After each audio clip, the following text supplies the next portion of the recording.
In this video we are taking a look at these, the Hoka Tecton X.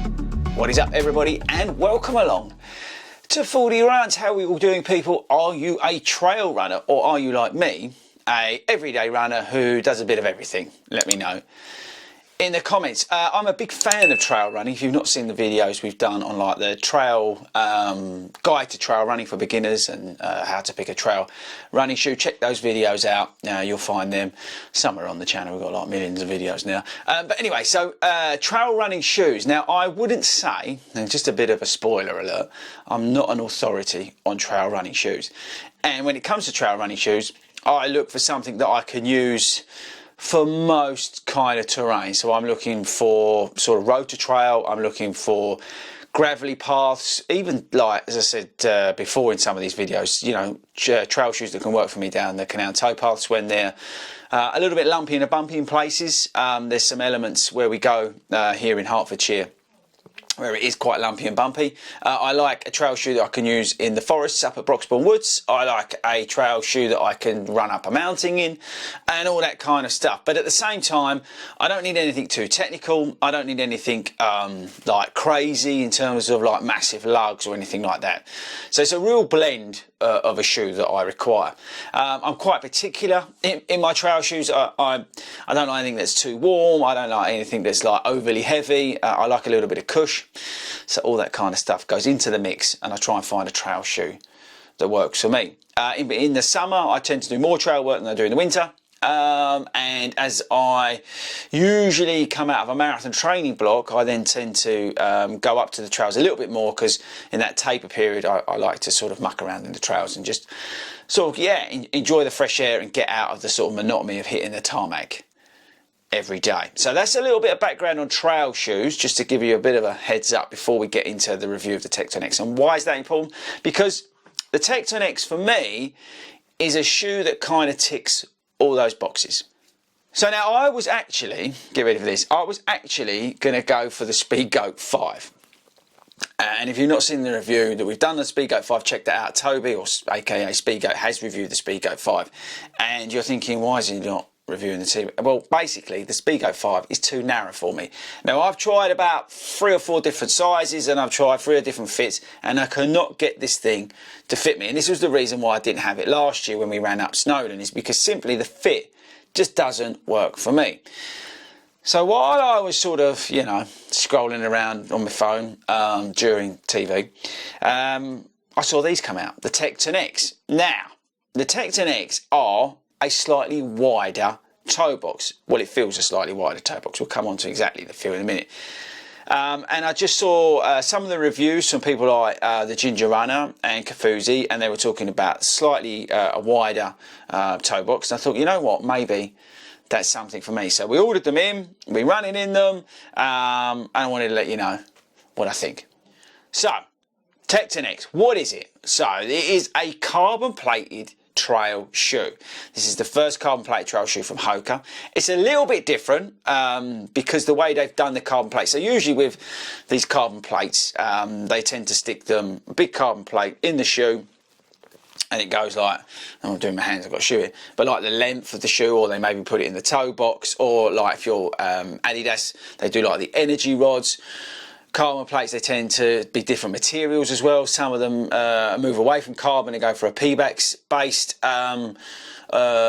plate in there. Some of them go with like a TPU plate in there. Maybe is that the same thing? I might have got that wrong. But basically, they play around with different infused elements for these carbon plates.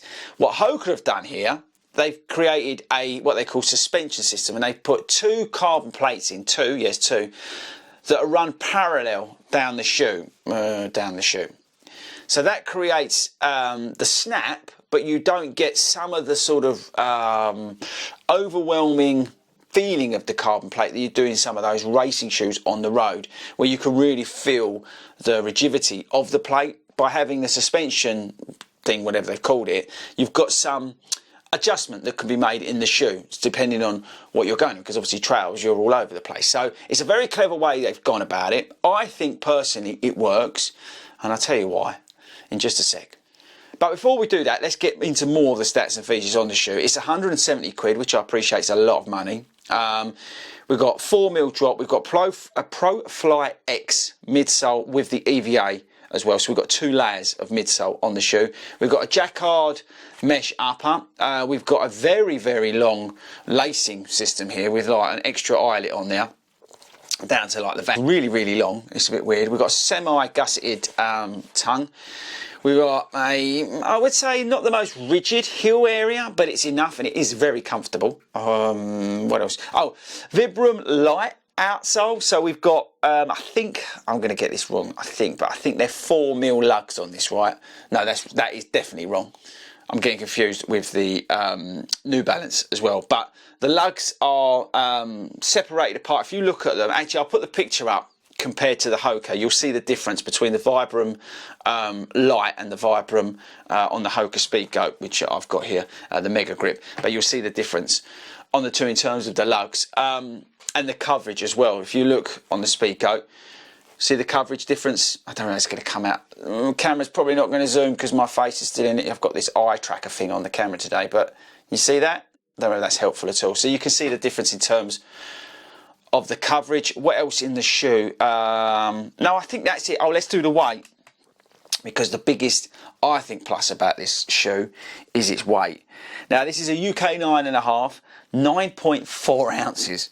Now, that is, in grams, people, 266. So just as a comparison against the Speedgoat, the Speedgoat's 300, right? Now, that is quite a light trail shoe. I've got a New Balance here as well, which is 307. So it just shows you how light the shoe is. Right, so stats and features done. This shoe, in terms of feeling, is quick. Because of the lightness, it just feels quick.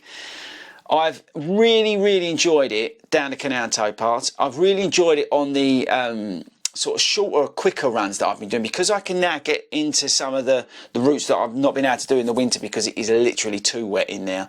So it's like grassy. So we start off a bit of road, canal toe path, which is like a gravelly surface, then into some of the lumpy and bumpy areas around the backs of the Lee Valley. So it's like grassy, muddy, multi-terrain, bit of like foresty routes and stuff. It's got everything.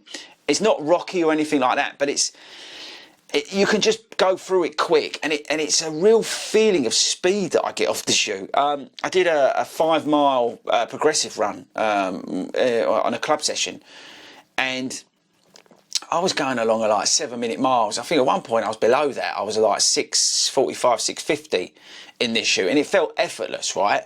And that is the key to this shoe. This is a trail shoe, but it just feels quick. It's quicker than the Brooks Catamount. Because of the plates, you are getting that snap off it. With the Pro Fly X, it's really kicking you on. And because of the lightness as well, it just makes you feel awesome. I really enjoyed the shoe on a 16-mile run I did. We had, what was it? How much of it was at goal? Was it 4 miles at goal? I can't remember the exact amount. But we did easy run and then 4 miles at goal pace. Felt great. Really did feel great. With that goal pace element to it. Yeah, it's just, I don't know. Like I said, I'm not a trail guru. I don't know what this would be like for you in terms of if you're living in like mountains and stuff like that. But what I can say on those sort of dirt track roads, on those multi-terrain surfaces, grass to road to trail, you know, if you do live like me down the, you know, the gravelly toe paths and stuff like that, this shoe rocks it out, people. It really does. It's quick. It just flies along. The fit is okay. I would say it's not 100% brilliant. You do have to watch your sizing on it. if you have a really wide foot, you're going to struggle here, I think. But for me, it just fits. It fits nice and snug. When I first put it on before the first run, I thought this is tight. But the more I've run in it, and the more it's come to me with the jacquard mesh, it feels like the Mach 4 in terms of the upper, and it just sort of wraps around your foot and holds it in, which I kind of like. But if you like a toe box, an upper which really gives you a little bit more room and is more forgiving, you may struggle here. So just watch your sizing. But for me, it's on the money.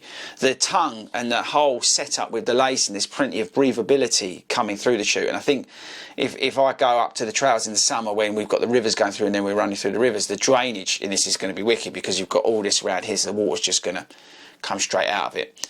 No problems with the grip. Apologies again for the dirt and stuff. I just, whatever. But the grip's no problem. I am tempted, and I may be wrong, let me know in the comments whether I should be looking at something else, but I am tempted to run these up Ben Nevis. We're going to be running up Ben Nevis in September, and I am tempted to wear these because they're so light, and because of the feedback from the plates and the foam, I am tempted to wear these. So let me know in the comments if you've walked up Ben Nevis, run up Ben Nevis, whether this is a stupid idea, whether I need a little bit more in terms of lugs. But yeah, it just feels great. Bottom line, to conclude, I'm really pleased with the switch from the Speedgoat 5, which I just couldn't get on with in terms of the fit, to this. I'm really happy with this. It's less traditional in terms of a trail shoe, like a Trabuco Max that I've got. We've got the Trabuco 10 in as well, so it's a little bit less traditional versus that. But I kind of dig that. I kind of like that. So for me, this is where it's at in terms of trails. It's quick. It's able to do road to trail, all those different things that I've spoke about in the video. The only problem with the shoe, apart from watch your sizing, is the price. At 170 quid, it is a lot of money. So you've got to nail it down and be 100% sure that this is the way to go, because there's probably cheaper options out there from like North Face and some of those other trail brands out there in terms of carbon plated running shoes for trails. £170 is a lot to justify. For me, this is going to do what I need to do in terms of my trails, particularly up at Broxbourne Woods in the summer. I'm not going to need any more grip than I've got here. If anything, some of the other trail shoes I've got probably overkill up there. So for me, I can justify it, right? But just be aware, £170 for this shoe is a lot of money. And you could say in some respects it's kind of limited in terms of use.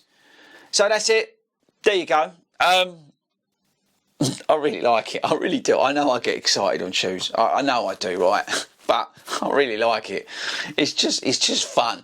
I always say on the channel, if a shoe makes you feel awesome, that's the way to go. And the shoe does make me feel awesome. I've been having some great time in it. And down the canal and towpass, it's just you can feel it. Grabbing the ground underneath you and just pulling you along. It is great. So there you go. That's it. Tecton X. It's expensive, but it could be worth the money.